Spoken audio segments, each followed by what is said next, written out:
Here we are. It's Friday. Time to get started. Good morning. How's it going, guys? Matt here with Carolina Coops. Welcome to Video Chicken. To my left is my host, Kristen Warren. I think this one really could be a male. Oh, we got one that's hatching? This show is for you guys. This is the bass fiber. Y'all know chickens are the gateway drug into homesteading. We survived with only one trip to the ER. Coyotes are everywhere. It's about time you show up, Matt. Uh-huh. It's a great straw. It is time, finally, for chicken police. They defecate every 12 seconds. Is that true? Now it is officially noon because the buzzer went off. Well, I've never counted. That's long More road. coops That's a good one with the courts and everything. and more chickens. Well, the math you do now, Daddy, is chicken math. Calm down, Matt. But- Calm down.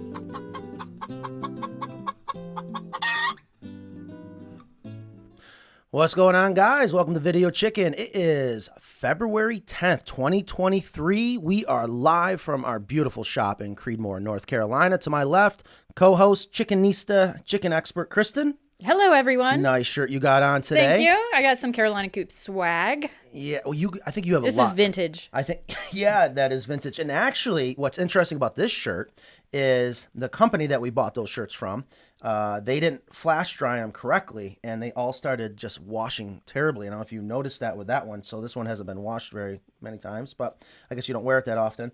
But you can see the defects. So, Thank you for critiquing my well, clothing. the point is, this is a hot item. Like, this is like when you are collecting coins. And so, hey, See, hey, you've got a stain on yours and a little shocker. fading, too. No, the so. point is, There you go. This is a Ingrid, what are you wearing today? This is a collector's item.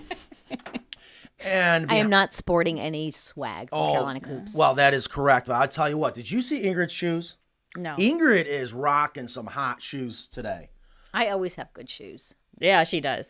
Yeah, those are some nice shoes. I think maybe after the show we should have Kick them some. up. Kick them up so I can see them.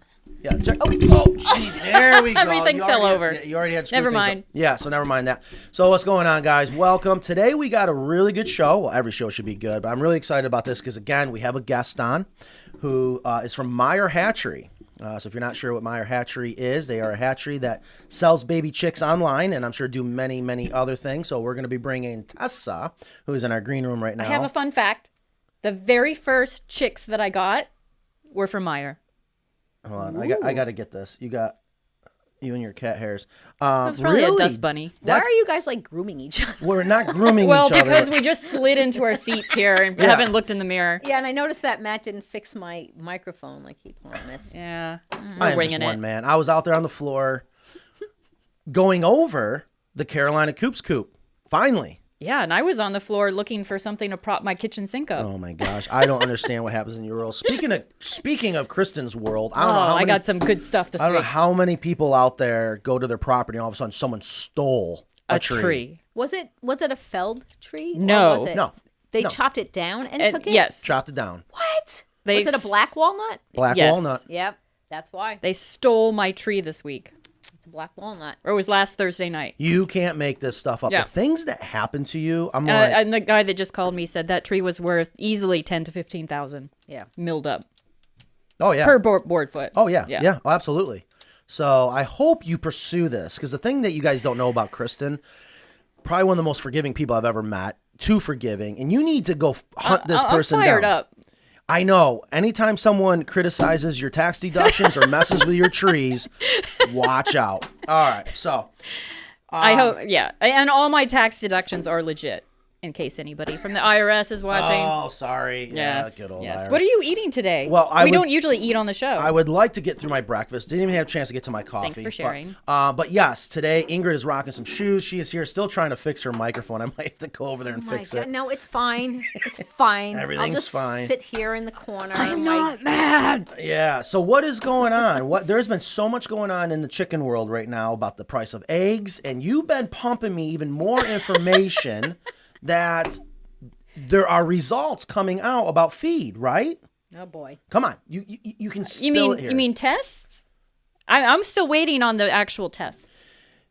But did I see was there a test? Do you think it was Dale? Mike wants to know, was it Dale that stole your tree? Oh my God. Oh, I don't know if he could pull that off. Yeah, I but don't these think people, they stole the tree. They left. They broke their winch because it was too heavy. They got stuck in the mud. Stuff was falling out of the truck only based on all the evidence, and they had to use that metal board to get out of the mud. They ran over the mailbox. They damaged the shed when it fell. What was this at the dark of night? This is It true. must have been. This is all true. It's unbelievable. And now I put it on Nextdoor. I filed a police report. I got a partial confession out of somebody with some threats, a little bluffing. Anyways, all right. So the saga goes on. Yes, the saga goes on. And the WRAL, the local news station, is interested in picking up the story. It better be. Yeah. You better wear your Carolina Coops swag. Okay, Yeah, and I will. and hold a chicken during the interview. Oh, yeah, good idea. Oh my God, that reminds me of when you used to have to go to your local HOA and they were trying to put a kibosh to having baby chicks or chickens in your community, and you told all your kids to come to the meeting and start crying. And you brought chickens with you In my purse. Yeah. Yeah. Which I'm actually surprised. I thought you were going to bring baby chicks with you today. Yeah, I did get my first chicks of the year this past week. And I was going to stop at the farm store on the way here to pick up more, but I asked you if you wanted any, and you said, no, I'm good. So I was like, I guess I'll just go straight to work. So, well... Maybe Meyer can help hook me up. Well, yeah. And so the breeds that were available at that store, I'm just... Lavender Orpington? You didn't want one of those? I didn't see Lavender Orpington. Yeah, Lavington I have Orpington. one. I love my Yeah, lavender one. and there was a Moran, Mystic Moran or something. I don't know what that is. Yeah, I don't know. I don't know what a Mystic Moran is, but I guess the reason why I said no is I'm gonna want about 12 chickens, but I gotta. Well, let's get started. But I gotta have all the ones I want, and they all weren't on that list. So this I is gonna be know, tricky. but So- when you can get more than what you want, and then start getting I rid have of them because it's easier to get more than what you need initially, than try to add more later. You know, because when you add more later, there's all that integration issues. If you Right. just have more than what you want in the beginning, then you can sell off a mini flock to somebody else. a mini flock. Yeah, a starter Interesting. flock or a add-on. Those are very easy to do. So just start buying chicks. Castaway flock. Yeah. I think start buying chicks. I think I'm just gonna take some adults that are at your house. No. I'm gonna handpick some No, adults. you know, yes. I can't do that because I had an unfortunate illness. Oh. So I cannot in good faith move any birds at this point. We have someone from Puerto Rico today. Yeah, I see that. So again, guys, welcome to Video Chicken. We are live February 10th, 2023. No, don't take a shot of something every time I tell you what the date is, like I think was suggested last time. Yes, take a shot. Don't tell people they can't have a drinking game. This is not a drinking game. So thank you guys so much for hello being here. from Sweden. Sweet. Oh, Today, look, Kay Mason says Mystic Morans do not lay dark eggs. I didn't know that. Well, neither does my French black copper moran. So, it's probably not a true one. We're talking chicken already. Yeah, so well, she just has a very big bloom on her egg, so they're kind of purple. Anyway, So today we are live, coming to you from Creedmoor, North Carolina, and today we have a guest, which we love having guests in. It makes the show just that much more fun because there's only so much we can do. We have Tessa from Meyer Hatchery that's sitting in the green room right now, and we're gonna bring her on. And if you guys have any questions at all, chicken coops, baby chicks, chickens, whatever, you know that's why we are here. And so tell us, I have not had a chance, truth be told, to do any pregame for today's show yet, and a lot of times that usually leads to the best shows. But so Tessa, Ingrid, fill us in a little bit about Tessa. well, Tessa she has her own podcast for Meyer Hatchery, and she blogs for Meyer Hatchery. So she has a lot of chicken knowledge. She educates a lot on sustainability, which we're all big fans, right? And chicken keeping. She has she did a whole blog on water bathing eggs and things like that. So she's Wait. Water bathing eggs? Isn't that water Glassing. glass? Water Glassing. glass. Woo! Water glass, water bath, Here we go. There's something new. water glassing, like we did. Um, So, but yeah, why don't we just ask her? Why don't we bring her well, on we and- will. We Okay. will. But we know the audience doesn't ever build up 12:15. But we also know, too, that the time goes by so quickly. So let's bring Tessa in from Meyer Hatchery. Okay, hang on. Let me get her unmuted. Does it just not unmute? You want me to do it? I do have the mouse. Of course you do. What? The dueling. Why is it not Mouse working? Would you game. like me to do it Yes, for you, Matt, Ingrid? because- Thank you. Now watch this. Oh, I didn't do the interview? This that is why you have to keep. Look at those chickens right there. Aw. This is why you have to keep me. You want to go left or right? Which one? Well, you're going to have to scooch together again. Yeah. There What's she- going Oh, on, that's me. Tessa? How you doing today? Me. Hi, everybody. Thanks for having me. Well, thank you so much for being here. So, where are you calling in from? Where are you sitting right now? I'm in Michigan. So Meyer Hatchery is in Polk, Ohio, but I work remotely from home and I live in Michigan. Gotcha. good And question. how long have you been working with Meyer Hatchery? I'm going over over 2 years. Started out in customer service and now I am part of the marketing team. Marketing. Very nice. Yes, that's one of my favorite subjects. Well, again, thank you so much for being here. I know I got questions, and again, our viewers out there, this is Tessa from Meyer Hatchery. If you have any questions for her or us, this is why we're here. But this whole thing started, 3-4 weeks ago now. Mm-hmm. I thought we were going to be slick here on Video Chicken, and we're just going to show people how easy it is to buy baby chicks online. And the next thing you know, I feel like a complete idiot. Everyone's sold out. And we're like, what the hell's going on here? So Yeah, I we was started to panic. Yes. Like the whole world is going to cave in here soon. Yeah. So Meyer Hatchery, you guys sell baby chicks online. We do. Awesome. Do you have their website queued up? Yes. Awesome. And before I forget, what is the name of the podcast that you guys do? It's called The Coop. So you can get to it from thecoop.com and see all of our podcasts there. Okay. And what do you guys talk about Aw. on that podcast? Oh, look at this website. Yeah, go Wow. ahead and share this. Those are some, It's breathtaking. Those are Chickens some good- and the eggs. well, those are some good colors. Great looking website. Yes, This is very nice. There's a nice website. So MeyerHatchery.com. So Tessa, let me ask you, because this has been the hot topic. I mean, there's many hot topics right now with chickens, backyard chickens, eggs, and whatnot. How is the availability right now if someone was to come to MeyerHatchery.com and order some baby chicks? Well, we open our inventory actually in the fall prior to the season. So when somebody goes to look on the website right now, it can look slim for these next few months because most of those orders were created in November or December. But we do update inventory weekly. So once we get our hatching and set logs done, we can really get a better estimate of what we have available. But there are some ways that customers can go on and secure those chicks that they are just obsessed with to make sure that they get them.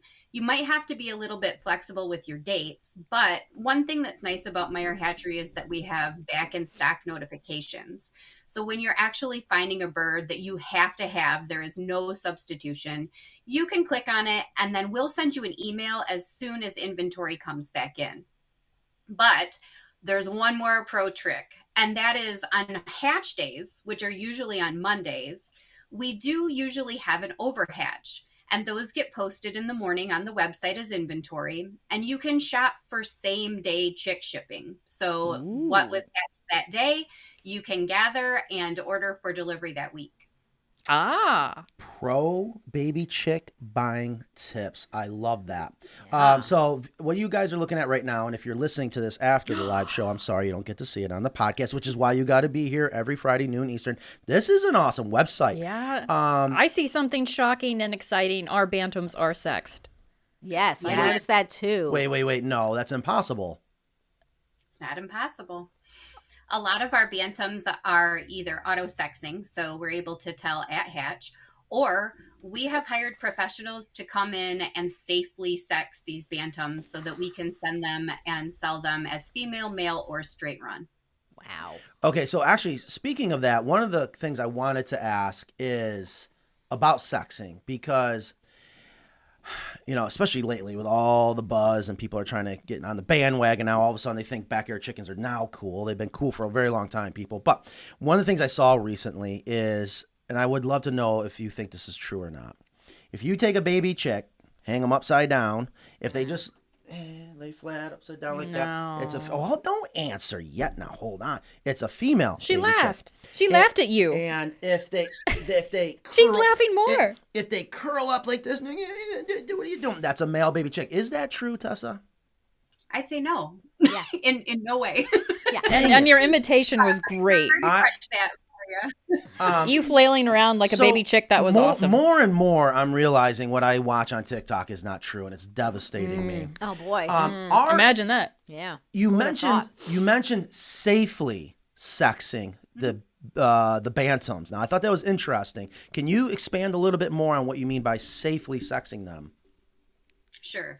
So we do vent sexing at Meyer Hatchery. So we're not relying on old wives' tales of wing sexing or, necessarily a color pattern or size. We have professionals that come through and vent sex the chicks. So on bantams, one of the reasons why it's not typical to have that is because their bodies are so small and delicate. So when you have somebody actually doing the sexing that way, they have to be very careful not to injure the birds. So we got those people on board, and it's been incredible because a lot of backyard chicken owners that can only have 2 or 3, they want those smaller breeds. And a lot of times they can't have a rooster. So this isn't a way that we can give that opportunity to way more people without having to rehome a rooster. So that's an interesting point. Because the other thing I wanted to ask you guys, and I'm just going to ask it now. I was going to ask it towards the end, but I love business and I love competition. It's what makes us all excellent. One of the things I would love to know is if we're out in the market right now saying, okay, where should I go buy baby chicks online? Why should someone choose Meyer Hatchery? 100%, it's the quality of the birds and our customer service.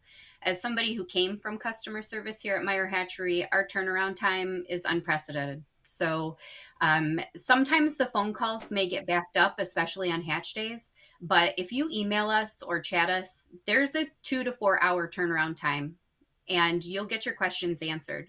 Plus, we're on our social media throughout the day. So questions that are asked there, they get answered in the same amount of time.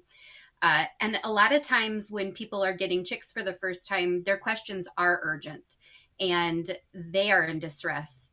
And there's no reason that somebody should have to sit and panic or do something wrong because they don't know what to do. So we're here, phone, chat, email, social, and that kind of customer service is really going to make the difference, especially for first-time chicken keepers. I love that. And our audience agrees because we have a lot of comments that are saying that your customer service is fantastic. They purchased 2 batches of chicks from you guys, and they're awesome, and they're great for like newbies. Very patient. Guys, Yeah, you got a lot of fans out here, and another one's just like adding Meyer Hatchery to my favorites. Yes, and if you're just joining us, we have Tessa from Meyer Hatchery. We broke 100. Thank you so much. And everyone out there, we are live. And if you have any questions, please leave them in the comments section. This is Tessa from Meyer Hatchery. And again, if you were on the or watched the show 4 weeks ago, was it? Yeah. We were blown away that we thought we were going to be early to order baby chicks. And Tessa just said no. They started selling November, December for the spring rush. So I guess I'm embarrassed. I don't know how you feel, but to be in the chicken business and Chick the coop season business, just got longer. or earlier. Earlier.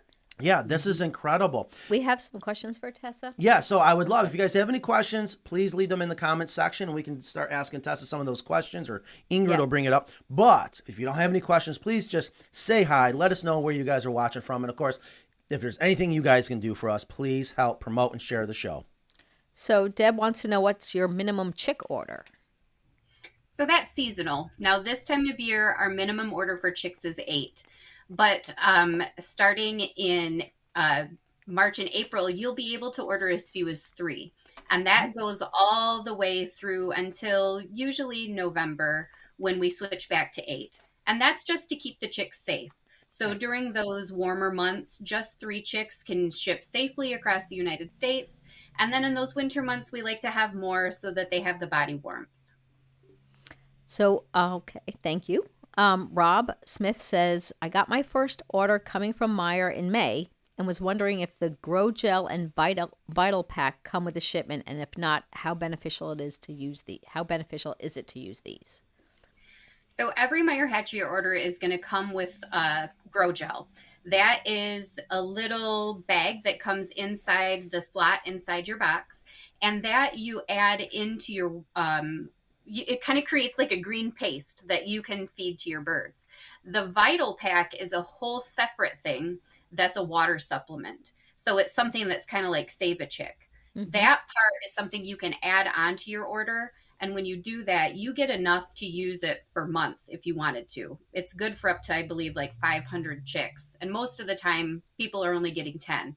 So I always save mine because it contains vitamins and nutrients that you can use if you find a weak hen out in the coop. There's no reason you can't use it for that too. So the Grow Gel, what it does is it helps boost up the protein, the sugar levels, the nutrients in those baby chicks after they've had that long, well, not actually really, not a long journey. They're usually only in the air for a day or two before they get to you. But that's enough for them to need that little boost. And they're attracted to the color. You sprinkle it right on top of their feed, and they eat that. And then it gives them that energy to help themselves keep warm. That's great. Yeah, that is great. So only a day or two is typical for the shipment time?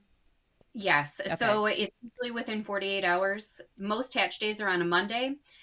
Some deliveries they'll go all the way to Thursday, though typically mostly people get theirs on Tuesday or Wednesday of that week. But since we do ship all the way across the US, even to Alaska, some of those do take until Thursday to get there.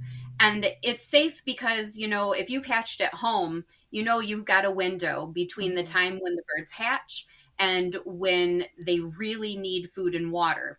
And that's because if a hen is sitting on their eggs, they all hatch at different times. So she's not going to get up off the eggs if one or two chicks have hatched to go give them food and water. She's going to wait for everyone else. So chicks have kind of like a built-in protection system. They absorb their yolk right before they hatch, and it sustains them for a good 3 to 4 days afterwards before they need to find their own food. Wow, nature. Yeah. So, Bridget says the fact that you guys have sexed chicks was a deciding factor for my purchase. Customer service is top notch. Yeah, you guys are crushing it with raving reviews right now. I'm looking at the comments, Tessa. I'm not sure if you can see them coming in No. unless they just come in here. They're just coming in for us. So many huge fans of Meyer Hatchery. Yeah. That is awesome to see. Hey, that is great. We love it. And we're so thankful for our customers because you have one bad experience and hundreds of people know. But at Meyer Hatchery, these good experiences, they're shared just as frequently as a bad one. It's incredible to watch our customer base just really love their birds and really love the fact that we are here for you every step of the way. And we're really proud of that. So speaking of a good experience, one of the things that is my favorite part about ordering baby chicks online is the anticipation. I talked about a couple shows ago where it's like you get to feel that excitement of Christmas morning all over again as an adult when the baby chicks are coming, you're tracking them every 5 minutes, and then all of a sudden they're going to be at the post office tomorrow. Yeah, and you can't sleep that night. And you're just waiting by the phone, waiting for the call, and then the post office calls. At least that was, the experiences I've had. And then you can hear the baby chicks in the background when they're on the phone, and you're just running there and you walking through those doors at the post office and you hear them. It is a great experience. I know that might seem ridiculous to the people that have never done it, but there's so many wonderful surprises you would never expect in this wonderful hobby of backyard chickens.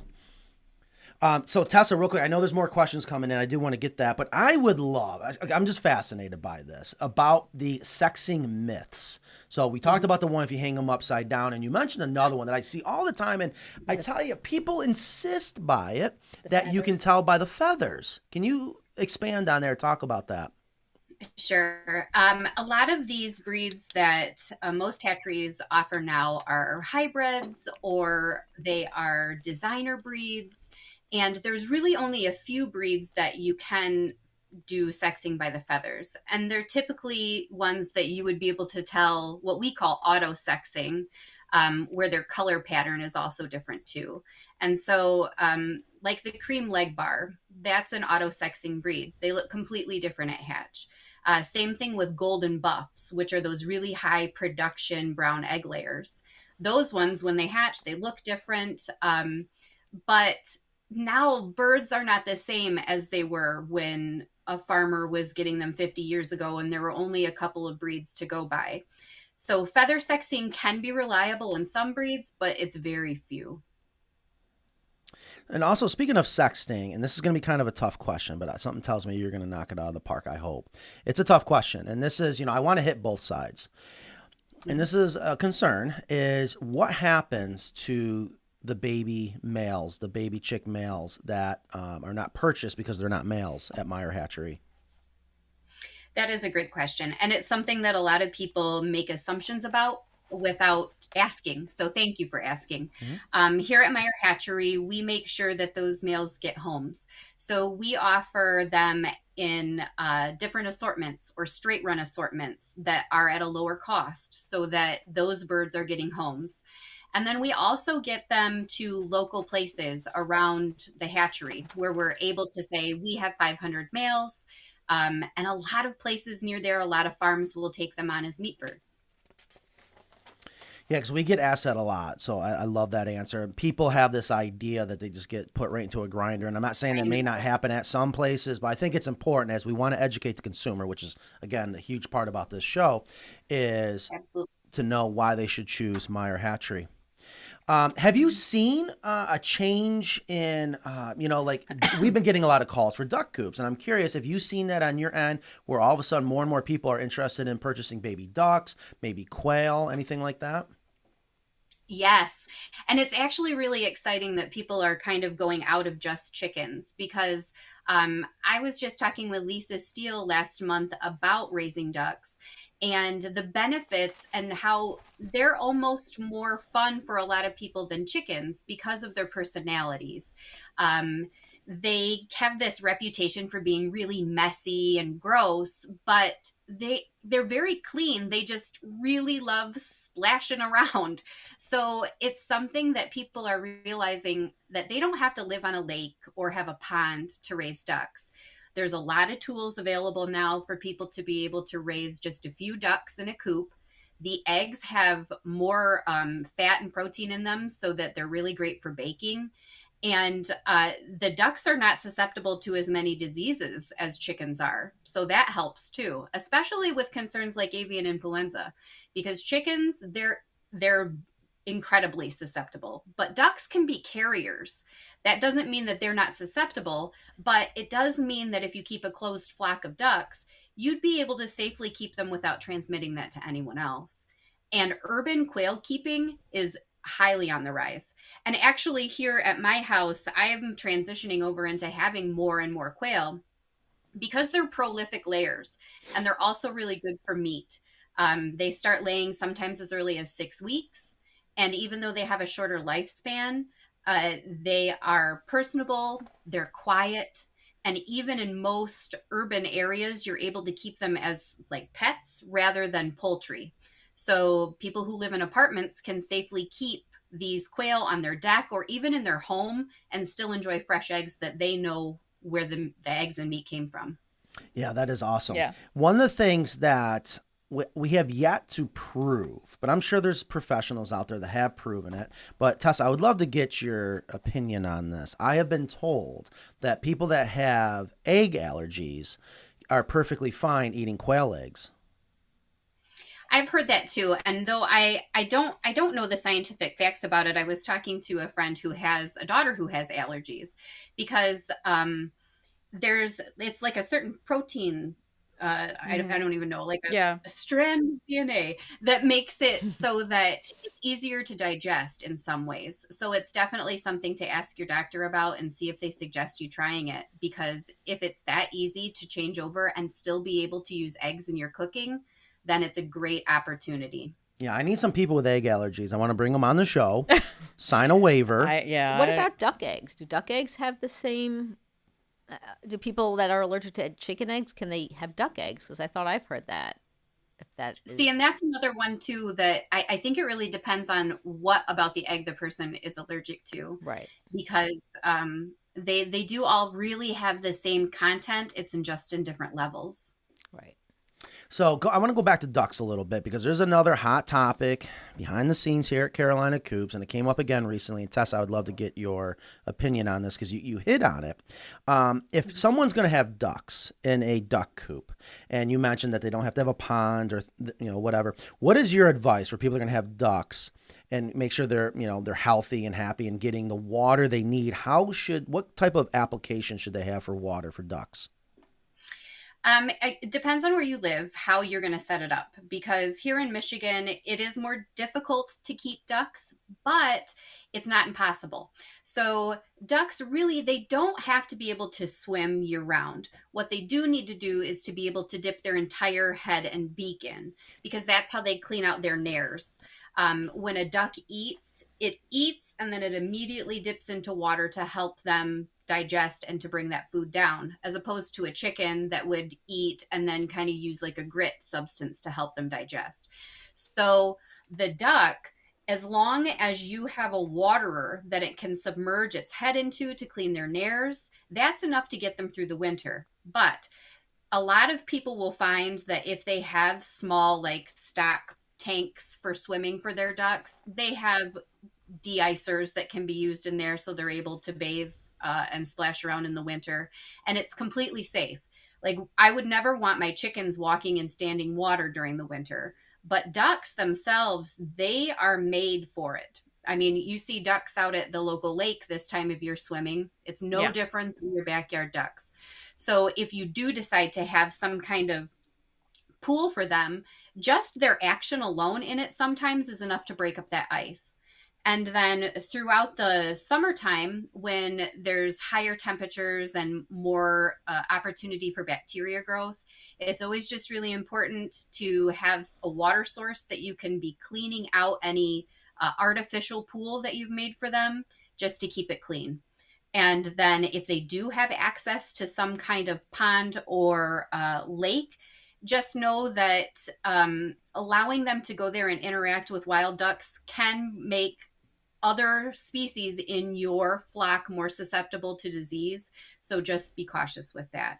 Keeping a closed flock and having a water source for them in a closed area is the safest. Okay, so here's what you may not understand what's going on. I'm about to jump out of my skin and excitement. So once again, on record, okay, that we have an expert, if you don't mind me calling you that, Tessa, I want to say she's an expert, that it is true that the duck dipper that we design and sell and install should be perfectly fine for ducks, but yet we have some people, we need to get to the bottom of this. Well, you still would. I mean, yes, that's what she said in the winter, because you're not going to have like a pool because it will freeze. But they still should have some kind of body of water for them to get their feathers wet, right, and swim in, or do they not need that? They don't have to. It is the joy of their life to be able to splash and swim. They are water animals, right? But as long as they can get their head in, they're fine. Because most of the time, the ducks, when they're swimming, it's for fishing, it's for socialization, and it's for recreation. So you can keep them in a space where they only have that access. Exactly. Give that me feels a mic. completely. I need a mic drop right now because you have. He's so vindicated right now. Thank Tessa. you. Yes. Because listen, we're animal lovers. We're in this business because we love animals and we want to give the animals everything they want to be happy. But listen, folks, and I love ducks and I love duck eggs. I actually love duck eggs more than I love chicken eggs. And I didn't know that until I had duck eggs. Oh my gosh, it is so good. And what we're trying to do here at Carolina Coops is make it so that people can have something they never thought they would, like ducks, and also make it so that it's not another chore. If the structure's designed well and you're educated, but yet you keep it simple, you understand what they really need, it can be successful. And we have had people want to crucify me at the stake on YouTube saying, no, that duck dipper is wrong, that's cruel and inhumane. Let me be clear. If you can give a bird the ability to go be a bird, in this case a duck, in a pond or a pool, they're going to love it, yes. But doesn't mean you can't have them and them still not be happy and healthy. And like Tessa said, they just got to be able to dunk their heads in there and get their nares or their nostrils, right? I don't want to be wrong with my terms, but in case there's some people that don't know what nares are, to get it wet. And that's where our duck dipper comes in great is a great tool. And then to take it a step further, okay, this is Tessa. You just hit it out of the park because she said the other thing about ducks. Ducks are messy, okay? And they're ducks. You want them to be ducks. The duck dipper, if you guys haven't seen it, you got to go to our website because what we have done is we have made it so it's so easy for you to clean because guess what? The ducks are going to make a mess, all right?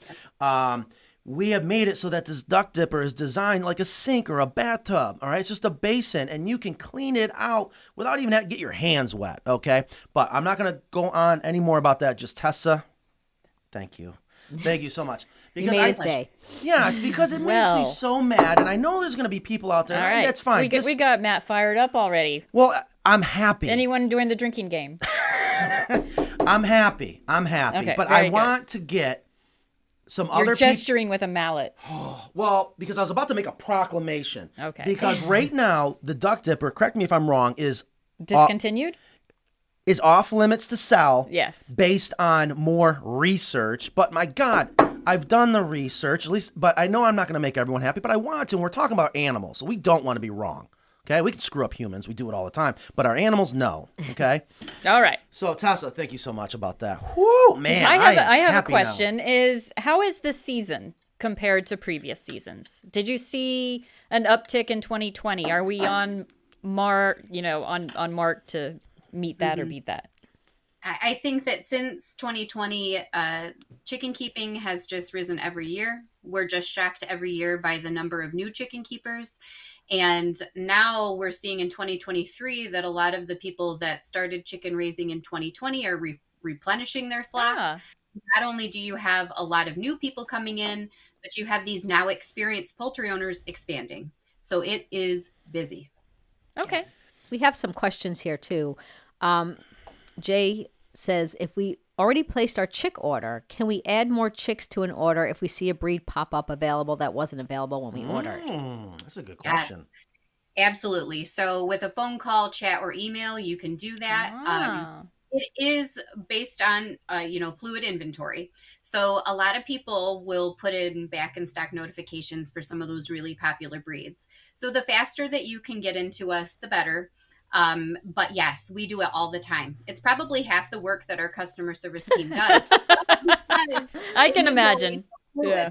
Add-ons, yes. Yeah. And somebody also wanted to point out that you guys do a mystery check for, and I believe it's an extra $6 that you can get like a rare breed, right?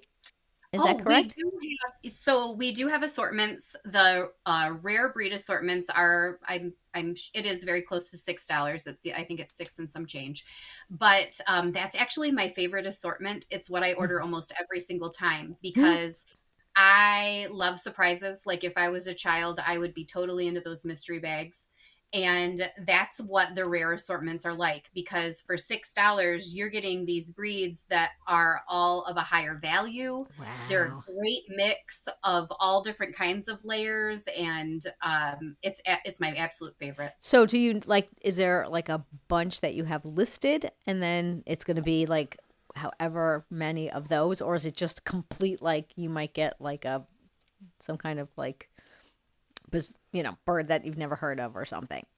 No, it will be one of the breeds that we offer. Okay. We separate them out. So in the rare breeds, you're never going to get anything that's less than, the $6. So those are all going to be more of our expensive breeds, or the ones that have like really desirable qualities, the rare birds. Okay. So All right, real quick, to Ben's point, I think I did say You did say that. Did you see me look at you? When, yeah, he said sexting. Did Matt just say sexting? LOL. Pretty sure there was a T in there. Yes, I meant you sexing. did. Sorry, boy. Yeah, because I looked at you this like, show is did you just say that? Everyone's going to watch this recorded show is going to have to click adult version now. I know it. Real quick, 'cause I know there's more questions coming in. Everyone, thank you so much for being here. We are live. It is February 10th, 2023. We have Tessa from Meyer Hatchery on it. Tessa, thank you so much for being here. Absolutely love everything you're having to say right now, and it makes me so happy to see how happy our viewers are with Meyer Hatchery. They're 100% happy. So, every single one of them. A question we get a lot, and I would love to hear your thoughts on this. people come to us and they purchase a chicken coop. And then the next question is, what kind of chicken should I get? And then they start telling us, well, I've heard this, I've read this, da da da da da. And I know what our opinion is, but I think you probably know where I'm going with this when people really get very particular about what they read in a catalog. How much should people really weigh on those words when it comes to having the nice chicken? Like what is really important in your opinion about having, a successful flock and a flock that loves you?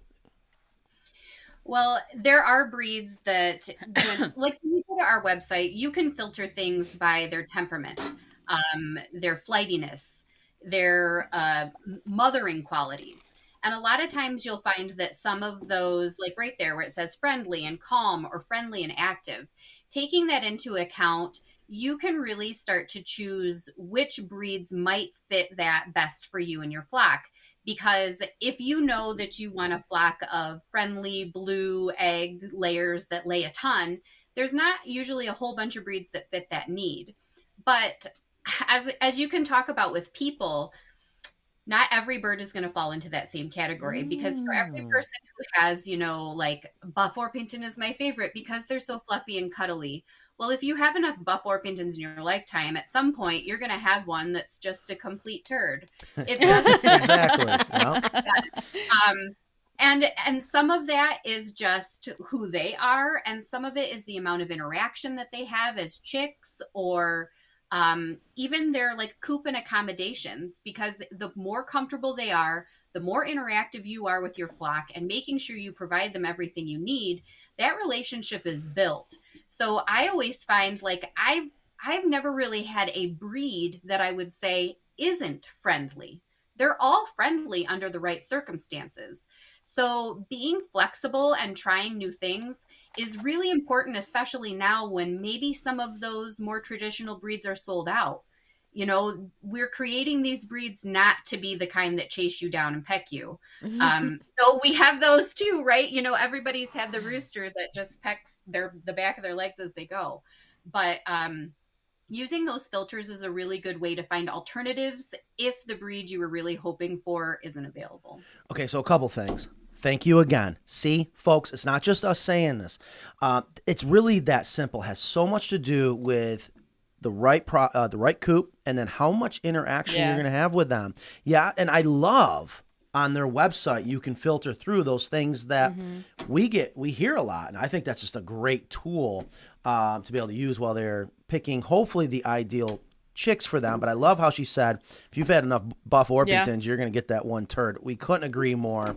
So I just want people. And you can do like cold hardy and heat tolerant. Like those things are kind of important too, because people that live, they're always saying it's too cold for chickens. I think you can make it work with anything from the hatchery. That's all about the coop too. It's all about proper ventilation in the coop.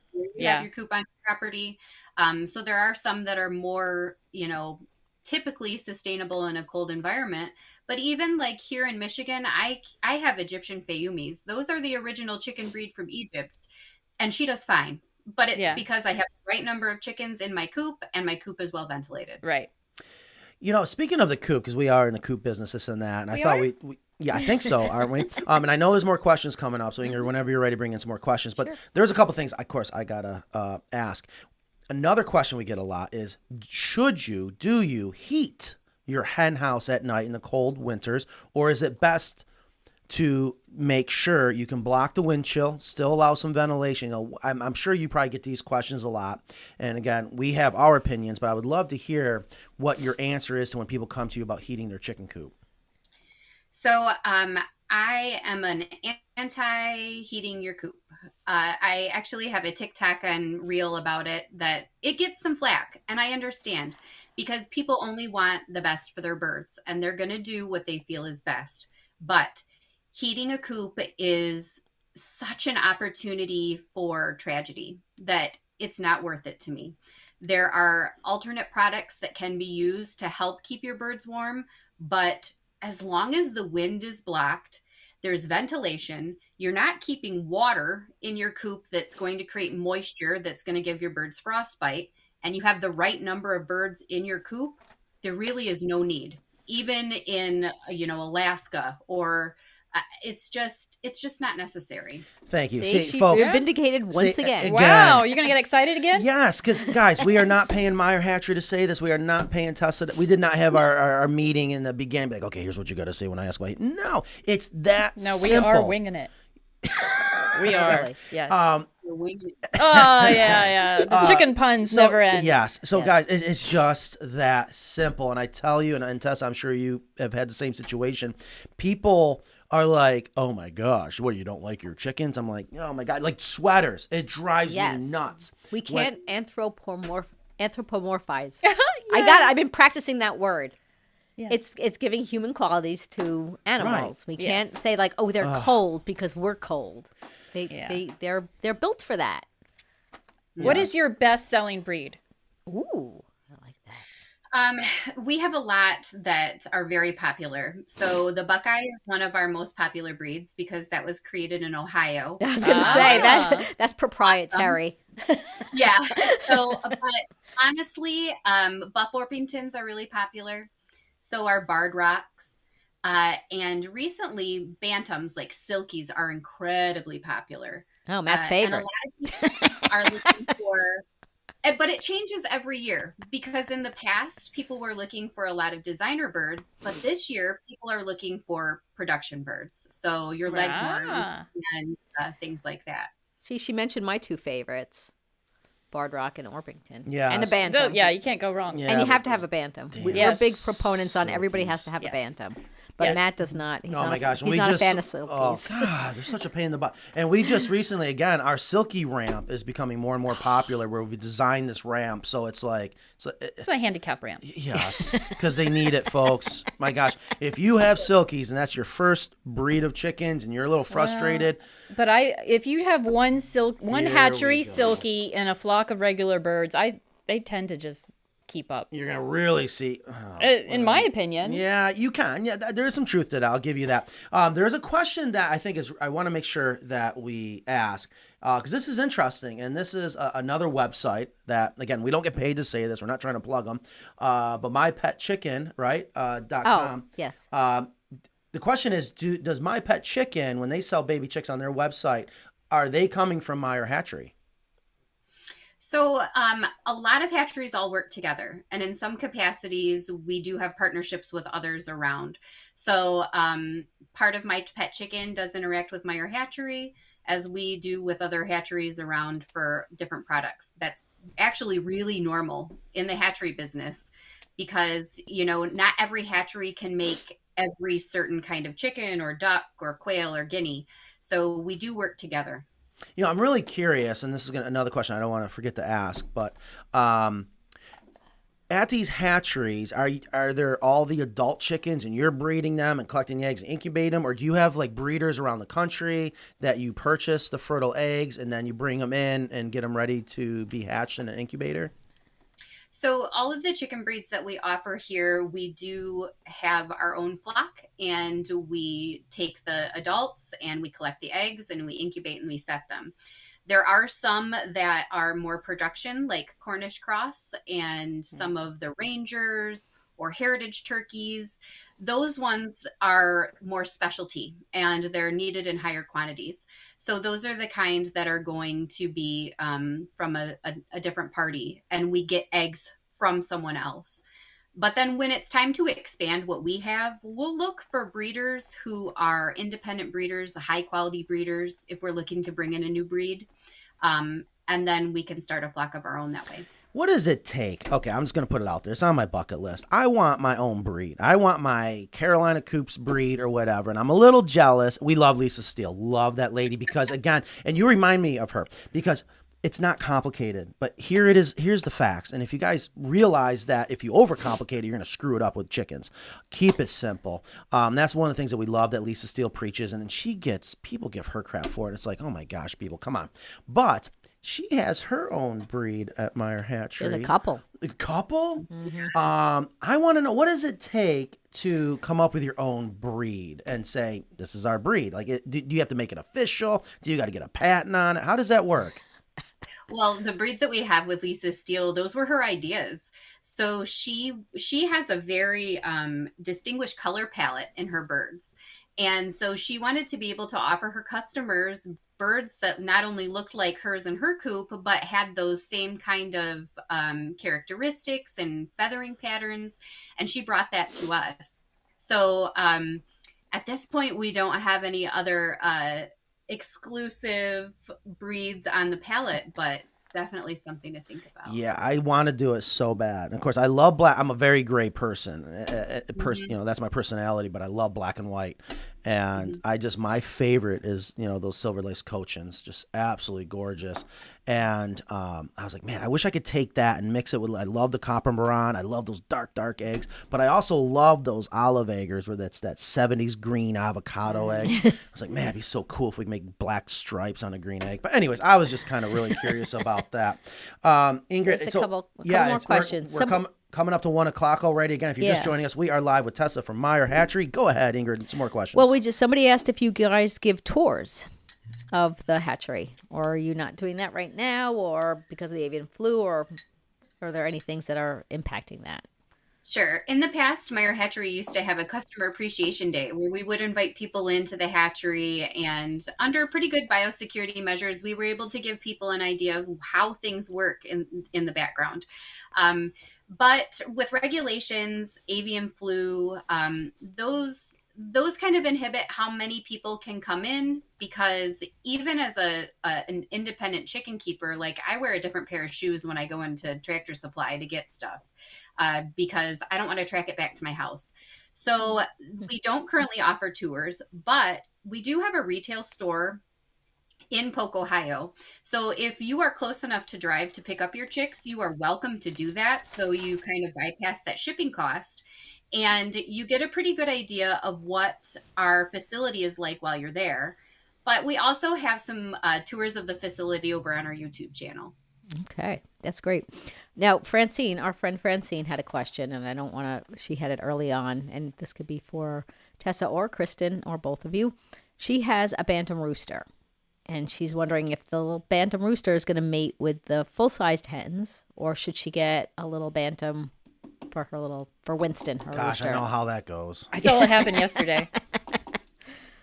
So what do you think, Tessa? Because I've had it in my coop. I have a totally mixed flock. So bantam, standards, extra large breeds. And I do hatch my barnyard babies. And we have a silky rooster who is quite popular amongst the ladies. And he found himself with one of our leghorn hens. And they produced a baby that we call Thing because it's quite tall, but it's also, it looks kind of like a silky. So it is absolutely possible. It is also absolutely hilarious to watch them try. But if you really want to make his life easier, it would be a good idea to have a couple bantam hens just so that he has ladies of his own that he doesn't have to really not at all what I was picturing. I thought she's gonna bust out. There's a step stool. I was like, oh, we gotta start making the make it easier. bantam rooster step stool. Sorry. That's great. So Jose was asking if you ship to Puerto Rico. We do ship it to the United States. There are some areas and territories that we are able to, but not all bird products. Okay. So on the website, there's a list of where things can be shipped just because of legislation and laws. Right. Another question was, can you have just one duck or do you have to have two? Like if you have a mixed flock of ducks and chickens, I'm assuming, right? Right. So if you already had chickens and you wanted to introduce a duck, that would be a scenario where I'd say that was okay. Usually ducks like to be in at least pairs or a trio. And if you were going to have just a single duck, you would want to make sure that it was a duck and not a drake. So not a male bird, just because that's dangerous for your chickens. Right. But ducks can live in with the chickens incredibly happily and enjoy their time. So the best would be to have a couple female. Yeah, ducks. Honestly, like two female ducks together, they can nest together just because the ducks nest on the floor. So if the rest of your coop is chickens and they're all roosting and the duck is alone on the floor during winter, that might be a little chilly for her. So having a mate down there that she can spend her time with and swim with is a good idea. Right. Yeah, a lot of questions. We're starting to, I mean, ducks are becoming very popular, which I think is great. And we want to, a couple of people are asking, what's the difference between a chicken coop and a duck coop? And we've talked about it a lot. And it's actually a duck coop is very, very simple, technically. We got all kinds of information on our website about that. And you can always give us a call if you're interested. Before I forget, I do got to ask a question. I know you get asked this all the time, but hopefully you're not going to get mad at me. But if you could only have one breed of chicken for the rest of your life, what would that breed be? To be honest with you, you're going to hate this. I would have a silkie because they are the ultimate production breed in terms of creating more chickens. And like my rooster, Pat, I raised him from a day old. He would sit on my shoulder like a parrot and walk around. I can flip him and rock him and he loves it. And I might have to get one now. A heritage bird rock rooster who's like half of my body size. And here I am holding him like this and he's looking at me like, give me a break. I do love silkies. Oh boy. All right, well, Great answer. Okay, well, now I'm going to get myself in trouble because people are going to call and be like, oh, I want silkies. Okay, then we got to talk about something then. If you are designing a chicken coop and you're going to design it for silkies, tell me the must. What's going to make it different for the silkies versus regular standard chickens? Honestly, I don't think that it really has to be that different. I only have a couple of silkies in my coop that floor roost, which is usually the problem that people have. And having them like sleep on the floor makes them more susceptible to predators. It's a bigger chance for mites or lice because they're sleeping in their bedding or sleeping in their own poo. But if they have lower roosts that they're easy to access, that would be a suggestion I would have. And like in my coop, we have ramps that go, we do have the ramps for them. And most of my silkies use them. But having the skinnier roosting bars is also nice for them because their feet are smaller. So like in my coop, I use a with 2x4. An extra toe. Yes, with their extra toe. And it's easier for them to get on because you want them to be able to put their foot almost all the way around, but then still be able to cover their feet with their body. So if you had a purely bantam coop that was just for silkies, thinner roosting bars would give them the opportunity to be able to wrap around. Silky bars. And also, I got to ask this, and please feel free to speak freely. No judgment zone, at least most of the time. Tell me, what are your thoughts? Is it true there's something in the chicken feed? It's causing the chickens to not produce as many eggs? I mean, can you give us your thoughts on that a little bit? Yep. And for anybody who wants to learn more about it, I actually am releasing a podcast next week that's just completely about this. But there's no truth to it. Commercial feed is incredibly safe. It's put through more tests than the food that we eat as people. And I know that the back of a feed bag can be really daunting because it looks like just a list of chemicals. But when you really break it down, turn over your vitamin bottle. I know you're taking them. So it's the same kind of a thing. You're giving your chicken a well-balanced diet. And this whole thing about the feed not giving people eggs, well, we're just coming out of the darkest times of the year.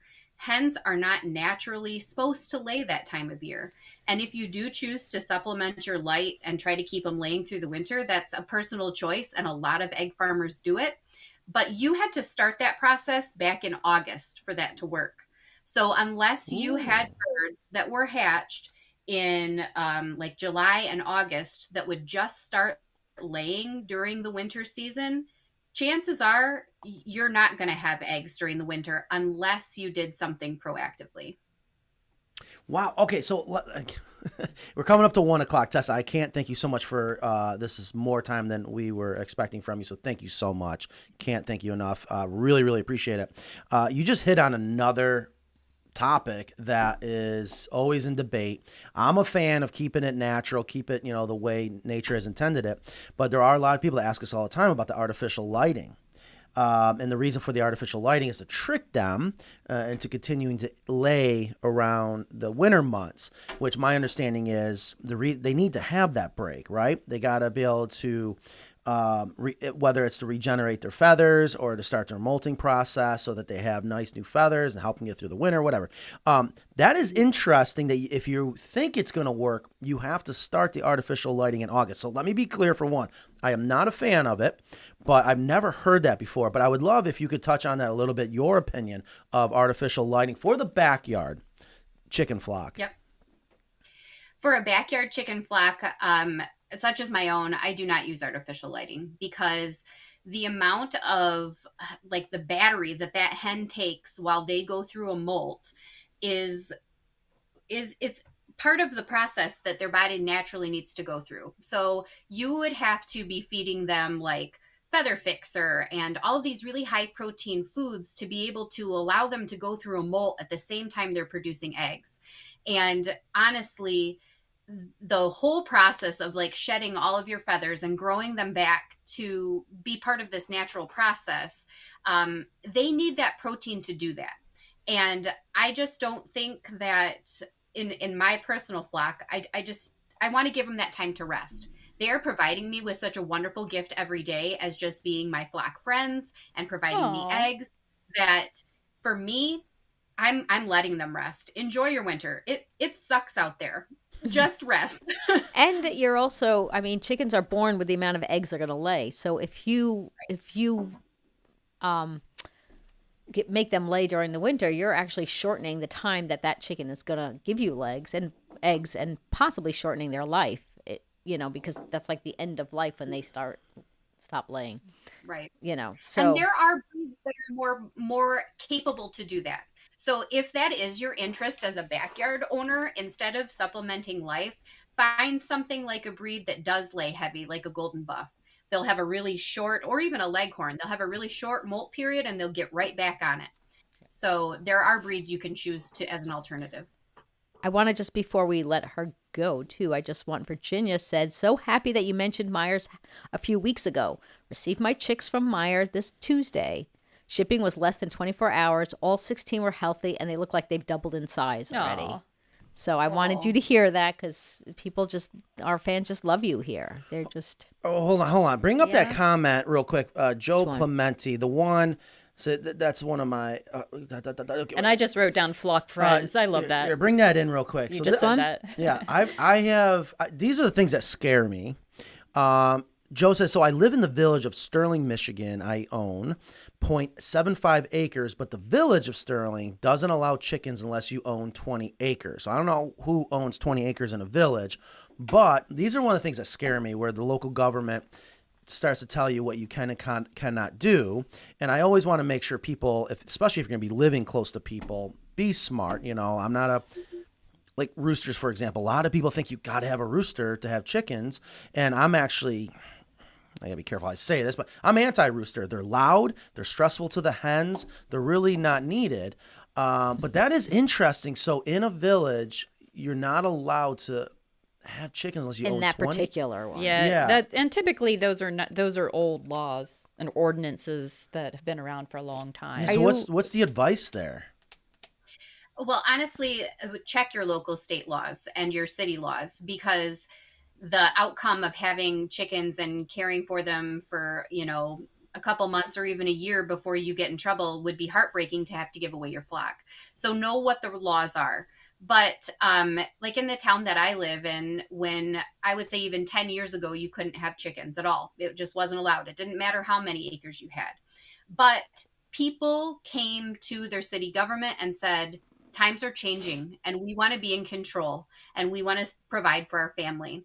And if enough voices are heard in that instance, sometimes you can really make a change. So if it's important to you, find a group of people with the like-minded scenarios and figure out how you can approach it in a practical and kind way, and do your research, or have quail on your back deck. Oh, yeah. There you go. That's a great point.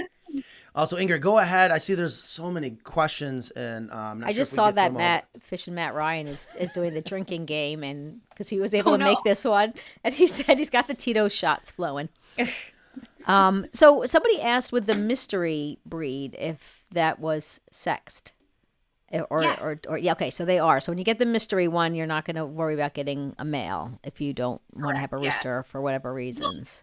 There's probably two things that they're talking about here, because we do have those assortments where you choose male or female, but then there also is something called a meal maker program that Meyer Hatchery does, and it's not consistent week to week because it does depend on availability. But some weeks, if you elect to have a meal maker in your shipment, that means that we're going to provide you with a female hen, or if you had a meat bird order, you would get another meat bird. And that would just be a free one that we would give you in hopes that you share eggs or meat with your community. And those always follow, like if it's if you have a pullet order of laying hens, it will always be a female. Okay. It sounds great. And somebody asked again that they can go to your facility to pick up chicks. And I guess Yes. that's, They have, yes. Yeah, they have a real retail store. Yes. Yeah. Yep. And pick up. And there is another one real quick. I mean, I know we can go on. And Tessa, again, thank you so much for your time. Yeah, she's But really- I am kind of curious now what Tessa would say to this, and we're hearing this a lot, is rabbits. You know, having rabbits on your homestead, your hybrid homestead, micro homestead, whatever it is, because rabbits, one, it's a great source of protein. They multiply quickly. And Fertilizer. Yeah, fertilizer. I thought you said Budweiser. Yes, number 3. Thank you for letting me get to it. That the fertilizer, you can't really screw it up. But I'm just kind of curious what your thoughts are about chickens and rabbits together. Yes, no? I know a lot of people who do raise rabbits alongside their chickens.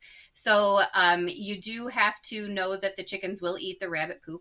But in general, they can cohabitate. The birds and the rabbits, if they're in a secure environment, they get used to each other. And it's a really nice way for people to be able to do like a all-in-one sustainable area. So they've got their eggs, they've got their meat rabbits, and they can share a space safely. There's not going to be any cross-contamination. So that is something that's very popular, especially up here in the north where, it's good to be sustainable for winter months. I ain't gonna lie to you, I'm a little nauseous now just picturing. I'm picturing like Cocoa Puffs. You know, the chicken's like, oh, some Cocoa Puffs. Ooh, ooh. Ugh. We have a God. customer in Canada that got I think it was a Carolina Coop. And I think 18-foot run. And she had on the one end, she had her little like rabbit area, and then the chickens and the rest of it. So Yeah, we have a local customer who's doing that too. All right. So real quick, guys, if you have any more questions, please fire them away right now. We're going to get through them all. I'm going to try to get to the bottom list. Again, Tess, if we're running out of time, please let us know. I don't want to take too much advantage of you, but you have been absolutely wonderful to have on the show. Are silky roosters just as loud/noisy as other roosters? Yes. A rooster's a rooster, no matter what. Though I will say they have very distinct crows. Their crows are a little less muted, or they are more muted than a large standard breed. But I found that actually bantam roosters crow more often. oh really? Interesting. That Cali shirt, I need it. Yes. What's going on with the merch? I know the office is listening right now. I'm trying to get them. to There's a just- debate just on get the merch. Yeah, What? Debate on what? just what styles and brands I think. You can't make people. I thought chicken coops and then industrial hemp was complicated. No, order merch. Holy cow, that is so complicated. So I just want to make sure if you can just read through those questions. And I hate when we leave people out and then all of a sudden they I just know, keep but firing them off. They keep on going. like Tess has a life. Okay. Tessa has a Yes, I life, guess other Tessa, you than have a us. life. Thank you Other so than- A lot of birds to care for. Well, I was going to ask that, and I was like, no, that's just the old question. But people are like, yeah, who's asking, right? When people ask you how many chickens you have, how many chickens do you have? Well, I thought that I had 70, then I thought I had 90, but I'm pretty sure I have about 120. That's and fantastic. I have about 30 to 40 quail at the moment. See now Wow. Kristen's vindicated. Yeah. All right. Well, Tessa, My favorite answer is I'm not sure. who's I'm not asking? sure. Yeah. So Tessa, thank you so much for being here. Thanks for everything you do for this wonderful hobby and Yes, helping thank Meyer you. Hatchery be apparently one of the best hatcheries out there. And we hope to maybe talk again sometime. Yeah. And And check maybe- out her podcast, The Coop. with Yes. Meyer That's going to be a Hatchery. good one. Yeah. That next one too. Yeah, she's got a lot of. I mean, there's a lot of stuff on their site too. I mean, I know our site has great resources, but they have wonderful articles, blog articles, and their you can see all the subjects of their podcasts, which are really interesting. Awesome. Well, Tessa, thank you so much. You have yourself a wonderful weekend. Thank you. You guys too. Thank you. Thank you. That was fun. Yeah. Huh? Yeah. That was Great fun. info. Yes. I hope our viewers out there, I hope you really enjoyed that. I hope we got to almost all your questions I know, there was and a answering lot. them. Such great information. And again, the reason why I love this is it's that paint on my hand. Yeah, see, I told you, I was out there. We have finally our chicken coop for the shop, which I almost sold it already. We had a Don't guy. you dare. Oh, there's the There's boss. none. Yeah, I had a guy come all the way down from Virginia, and he's like, "Man, you really don't got one that can go now?" And we're like, "Maybe." So we're gonna have our chicken coop out there finally. So we got to go get baby chicks, or just get some adults in there. I'm sure you got something to spare. No. One square. No. No. Okay. Yeah. I find that hard to believe, by the Right, way. yeah, Like, exactly. I think- she wants you to get baby chicks is what she wants. and I'm sure my daughter does as well. Yeah. But I really want to do a Carolina Coops breed. So I think we need to talk about that. Well, you have to actually breed chickens. Like, that's what Lisa does. Not a problem. The other thing is, so we're going to have our coop out there. So you know what I'm looking forward to the most is finally having more footage of chickens and chicken coops and answer those questions. This podcast has definitely helped get us through. You know, it all kind of started with COVID and all the things that were going on. And I can't thank everyone enough for all your support, being here, asking the questions, just leaving the comments. Again, everything you can do to help promote the show. We really appreciate it because we do this for you guys. It's all about educating the consumer and having a guest on. She's saying the same thing we say, and we say it because we're chicken lovers. It's really this simple. It's not complicated. The other thing, speaking of videos, I forgot to mention last week. I'm not sure if you guys haven't seen it. If you haven't, please go to Carolina Coops on YouTube. Check out the Coop It or Cluck It Part 1. I watched it last night. What? Just last night? Yes. Kristen, it came out almost a week ago. I know. Really? Yeah, I wanted to watch it closer to the part 2. So if you haven't watched it, we were practicing an idea, Coop It or Cluck It. And that was, we had a customer now at the time, last summer, give us a call and say, Matt, we have a chicken coop that we had someone else build, and we are just not happy with it. We would love if you'd be willing to come out, let us know how much it would cost to have you fix it. And long story short, we documented the whole entire story. So please go check it out, part 1, and then part 2 comes out this Saturday at noon. So please go to YouTube, click on notifications, click on the notify me for the premiere. And what's really fun about the premiere is there's live chat, just like here. And that's a lot of fun. So I will be there chatting away. And see, if you were there last Saturday, you're in the dang. Well, Oh, you didn't tell me there was a live chat. and then part 2 is going to be even better than part 1. We did a lot of upgrades for, well, I should say audio, but whatever. You guys will see it. You'll love it. I promise you that. Anything else we got to talk about before we go? What's going on next week? I'm not sure about next week. I do. Whoa, you said that as in you may not be here. Is it hot in here? Oh, wait, you said something about next week. Yes, next I week. have something the following week. What's the lined up. following week? Dahlia from Welcome to Chickenlandia. Nice. Oh, she's fun. I love. She's Yeah. got those glasses. Got to get Dr. Crespo on. I want to I get to the will. bottom of this darn duck dipper. And we got to be clear because I think we're causing confusion when it comes to ducks in their water. But next week we should. Nothing's confirmed yet, but it's in the works. That we will have the American-made foot stomp feeder. Oh, yes. Here to do an unboxing and compare it side by side to the Grandpa's feeder, the one that's made in New Zealand. It's very, very popular. And the idea is that the chickens have to step and use their weight on the step to push it down. That lifts up I the wonder if it'll work with bantams. Well, it's actually interesting you brought that up because we're going to talk about that. There's reasons why. So the designer, the engineer who was on our show, what was it, last week? About the Pull It Shut. Yes. Will be back on because it's the same company. Okay. And I want to really hear what they have to say, why theirs is better. So I believe we're going to be doing the unboxing next week. Yeah, and I think I mentioned something about that, about the bantams, because that's kind of like you have to. I would you think have to they'd- calibrate it for Yeah. a bantam. See, we are so cool. You've turned into the beginning of my fun Friday. Thanks for that. Yes. It's funny, Darshell, that you say that because one of the reasons why we picked Friday at noon is because what better day to have a live show, even though I was wanted Sunday morning. But anyways, but, yes, we're but happy. we don't work 24/7. Well, maybe you guys don't, but I guess you can have a break, whatever. 140 people. Thank you so much for being here. If you have any other questions or comments, please leave them in the comment section. We're going to try to get through them. Actually, it looks like we're already to the bottom. So I hope you guys enjoyed today's show.